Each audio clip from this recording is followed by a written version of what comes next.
Yo recuerdo, cuando estando en España, fui a ver una muestra en uno de los tantos palacios que han recuperado, o las antiguas caballerizas del conde duque de Olivares, una muestra de 58 papelitos de cafetín de Moulin Rouge de Toulouse-Lautrec.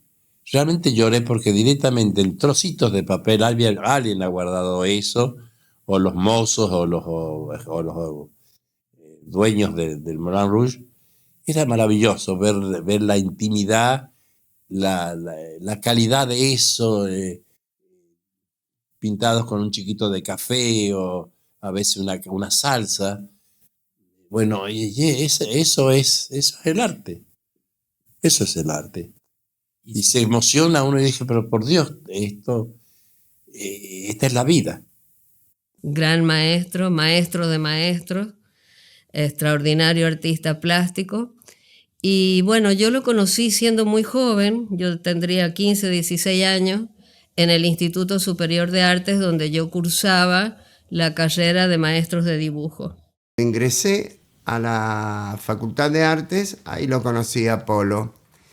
No en los primeros años, porque él estaba en pintura, que eran unos talleres que se daban en tercer año, en aquella época, y llevaba dibujo 4 también. Entonces ahí es donde realmente conocí al maestro. A Polo Suárez Jofré lo conocí como estudiante cuando ingresé en la carrera de artes visuales, primero. Luego lo conocí como amigo y fue una amistad que duró para siempre. Entonces lo conocí de muchas maneras. Mi padre era una persona sumamente presente en la vida de los hijos en esa primera etapa.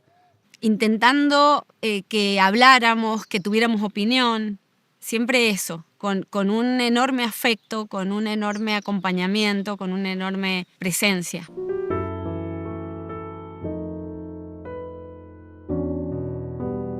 Yo soy un buen técnico y no soy un artista, soy un operador en arte, que es diferente.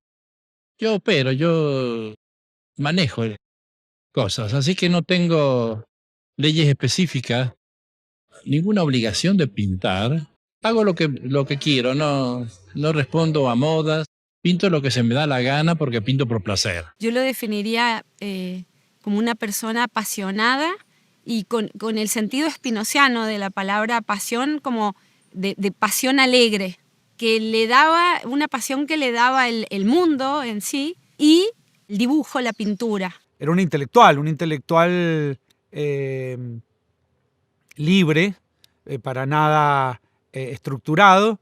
Él era una persona que hablaba poéticamente también. Tenía una capacidad de generar situaciones. Desde un lugar irónico y poético. Entonces ese lugar de recreación del mundo de otra manera era encantador. Él era muy amante de los viajes, entonces él tenía una casa en Hachal, en la Cienaguita, y solíamos hacer viajes con él, varios estudiantes y profesores, que aprovechábamos, bueno, para disfrutar del paisaje y para dibujar también, ¿no? Polo como amigo es ese amigo al que vos podías recurrir si estabas muy bien, pero también cuando estabas muy mal. Polo era una persona que se supo manejar dentro de la disrupción, dentro de la vanguardia, pero también valiéndose de una actitud sumamente conservadora que creo, después de mucho tiempo, pienso, le permitió sobrevivir, ¿no? Si no es lo mismo ser vanguardista en una metrópolis que en una provincia cerrada. La discusión con el alumno, el entregarle lo que uno sabe, entrego y por allí descubro cosas que yo las reciclo. No es que me aprovechen los alumnos, ambos nos aprovechamos. Yo enseño porque tengo experiencia y el alumno porque por ahí no sabe descubrir lo bueno que ha hecho. Como docente no podía pasar desapercibido, no seguía alguna metodología conocida, sino que seguía la metodología del taller tradicional de arte, es decir, un espacio en donde no solo se trabajaba en artes visuales, sino que se escuchaba música, o se leía teatro, o se leía poesía. Entonces, eso de por sí ya fue una primera enseñanza. Y me costaba mucho entenderlo porque él a esa altura ya traía encima todas las teorías de las vanguardias y las teorías del color y visión y demás más modernas, y era difícil. Además de ser una persona muy preparada, muy versátil también, porque se ajustaba a mirar cada trabajo y a inducir a cada alumno por donde él creía que debía de ir. Reunía en él mismo muchas variantes y nunca se ató a ninguna.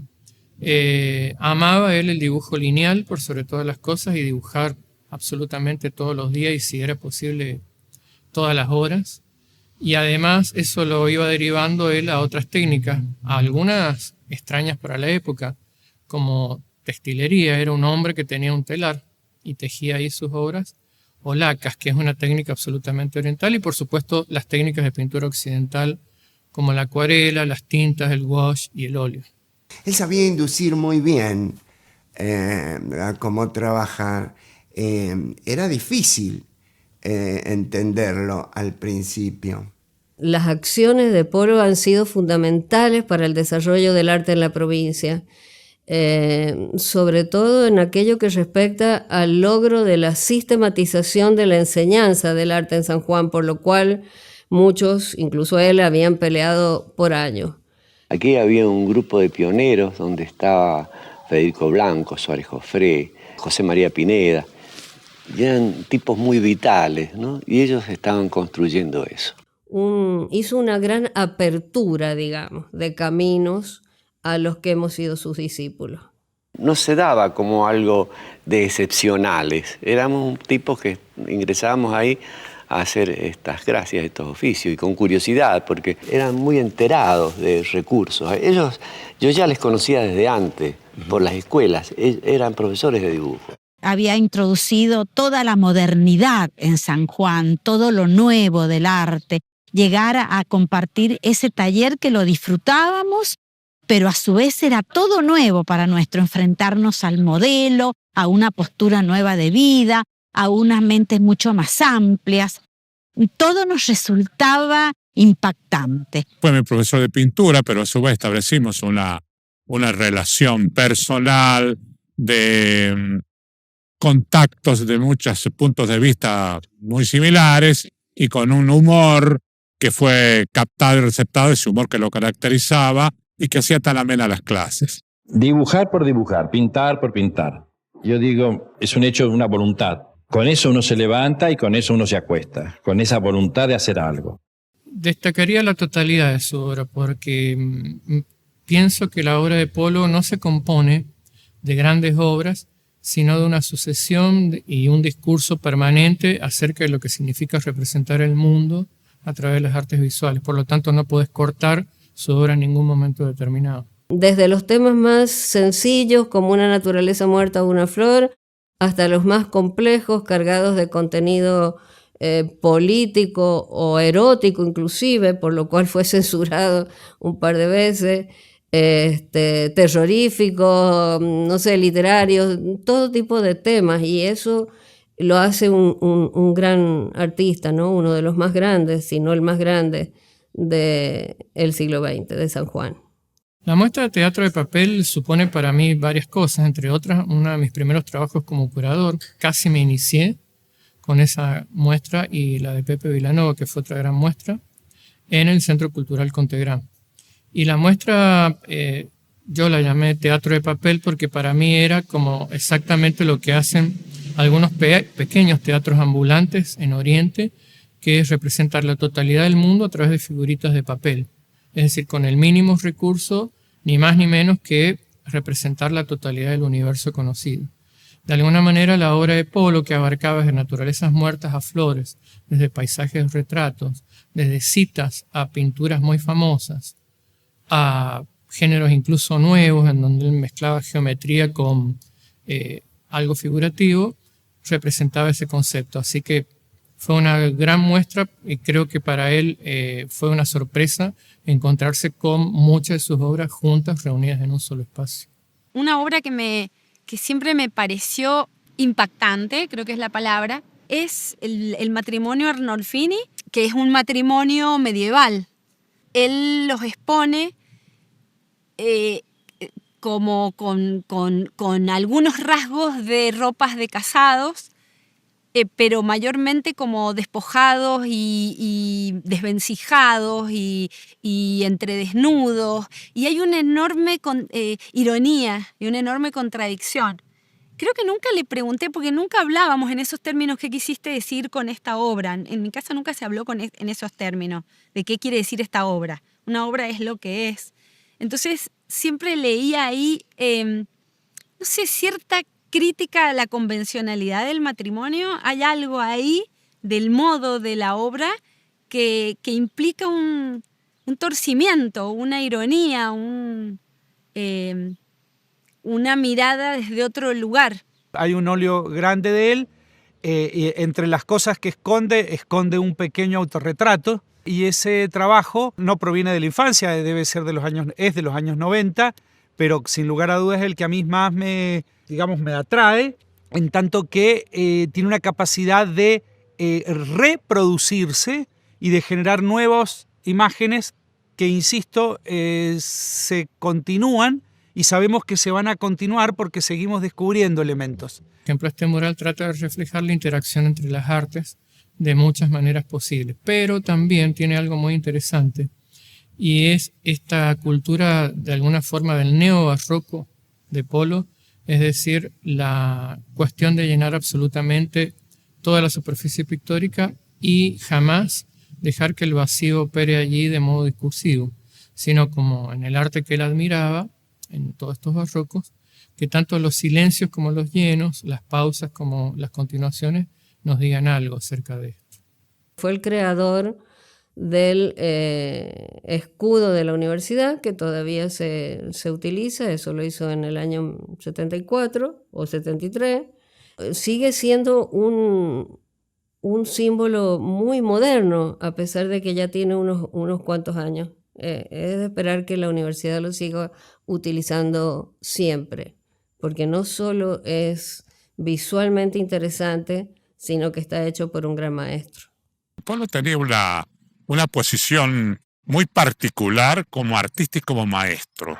Como artista tenía un sello de un tratamiento especialmente de la figura humana, si no él no hacía un dibujo lo que se suele llamar naturalista o realista, sino con un expresionismo, una sensualidad y una ironía. Él en sus temas siempre está un humor muy sutil, un cuestionamiento muy sutil.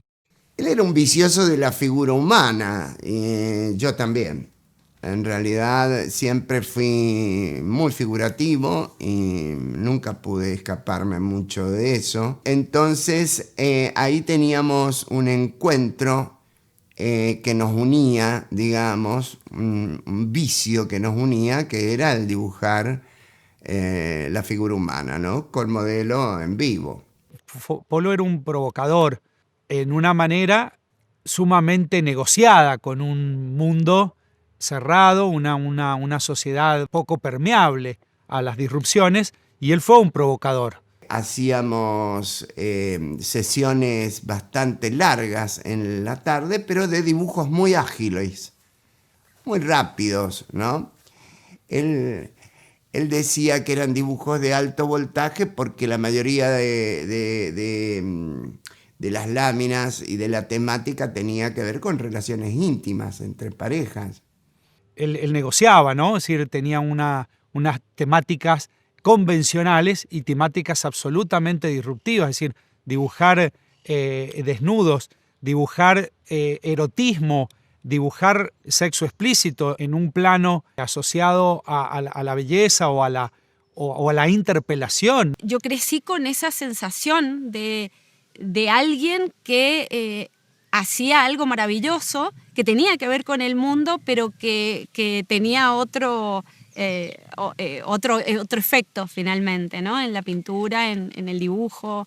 Era un privilegio, la verdad, lo que me tocaba vivir, que que él se trasladara a la casona a dibujar conmigo, era un privilegio realmente. Que la figura humana me atrae y la manejo y la distorsiono y la acompaño y a veces la elaboro, luego me arrepiento y esas mismas figuras me sirven para hacer otras imágenes. Es decir, le cambio la función a la pose. Después la imagino de otro lado, la imagino en otra postura, pero ya no tengo el modelo. Ya directamente es cuestión mía. Entiendo algo de anatomía, tantos años metiendo con esto, que uno aprende. De Polo lo que se extraña es justamente su amistad frente a todo y frente a todos, y por supuesto su gran manejo y sentido de la cultura, que operaba de alguna manera en uno casi como el oxígeno, digamos. Hablar con él era como respirar cultura. Y a nivel personal sigo extrañándolo, sigo sintiendo un gran cariño por él. Bueno, no, me voy a emocionar, pero sí, me ha dejado mucho. Extraño de él salteándome las obviedades, ¿no? El compartir con una persona que ha estado, como dije yo, en esta omnipresencia en nuestras vidas, va de suyo que es imposible no superarlo, ¿no? Esa ausencia es todo el tiempo. Extraño muchísimo esa participación, esa impronta de mi padre en relación a cómo veía las cosas, ¿no? Y cómo fuimos luego contrastando como la veíamos nosotros. Es una memoria extremadamente presente y una presencia por todo, justamente con lo que puedo dialogar todavía con él y con su legado, con sus trabajos, con los textos que le gustaban, con la música que le gustaba. O sea, es una presencia, para mí es una presencia con la que sigo dialogando, sí.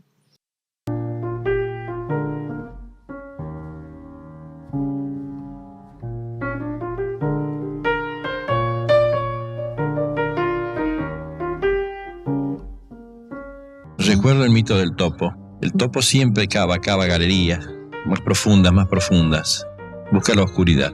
Y al momento de la muerte desesperadamente intenta ver la luz. A todos nos pasa igual. De tanto tenerla cotidianamente la ignoramos. Y la luz está allí. Y ese es el elemento más perfecto que existe en el arte y en la vida. El legado de Polo a nivel personal ha sido sobre todo la idea de que uno como artista debería trabajar absolutamente todos los días y en lo posible cada hora de su vida en esto, sin ningún descanso. Siento que el legado personal de mi papá es casi vivir pensando en cómo seguir creando. Él con otros grandes maestros lograron que se creara el Instituto Superior de Arte y lo llevaron a cabo, ¿no? Que es el origen de todo lo que tenemos hoy, de lo que fue la Universidad Nacional, la Provincial, la Nacional, lo que sigue siendo hoy. Alguien dijo en algún momento que hacer arte en los años 60 en San Juan era de héroe. Eso lo dijo, y lo cito con nombre y apellido, Eduardo Peñafort lo dijo una vez en una entrevista. Y esa actitud heroica yo creo que es un legado. Y siempre hablaba de que esto era muy importante por las generaciones venideras, porque él tenía nietos. Era un tipo que siempre tenía una mirada puesta en el futuro de los jóvenes. Marca un hito su accionar en ese momento, sumado a su profesionalidad, digamos, su gran oficio, su laboriosidad, porque era un trabajador incansable. Y el legado para la provincia creo que todavía está por verse, en el sentido en que su obra es tremendamente extensa, y habría que empezar a conocerla a través de un casi sin número de exposiciones. O sea, creo que lo mejor está por venir. Hay que tener paciencia, pero su obra está ahí guardada, esperando a ser exhibida y conocida sobre todo por los más jóvenes. El legado es sobreponerse, ¿no? Él decía, no he hecho fortuna, pero he hecho lo que he querido. Claro, hizo lo que quiso en el sentido de hacer algo bueno y me parece que el legado es la determinación, el arrojo, la valentía de hacer algo. Siento que el legado de mi papá es mucho ímpetu, casi vivir pensando en cómo seguir creando. Alguien que se levantaba y no pasaba su día sin que dibujara, sin que pintara. Y yo también reconozco gente que todavía lo recuerda en un hacer.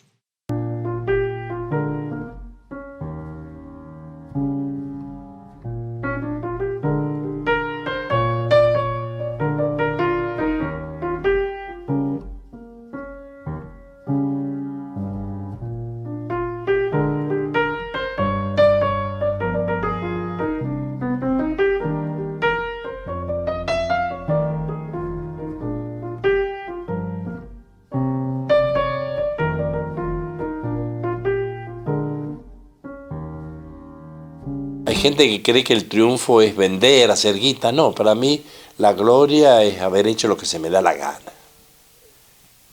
Y como sea y durante toda una vida. Y seguiré hasta el último, a lo mejor muero con una lapicerita por ahí.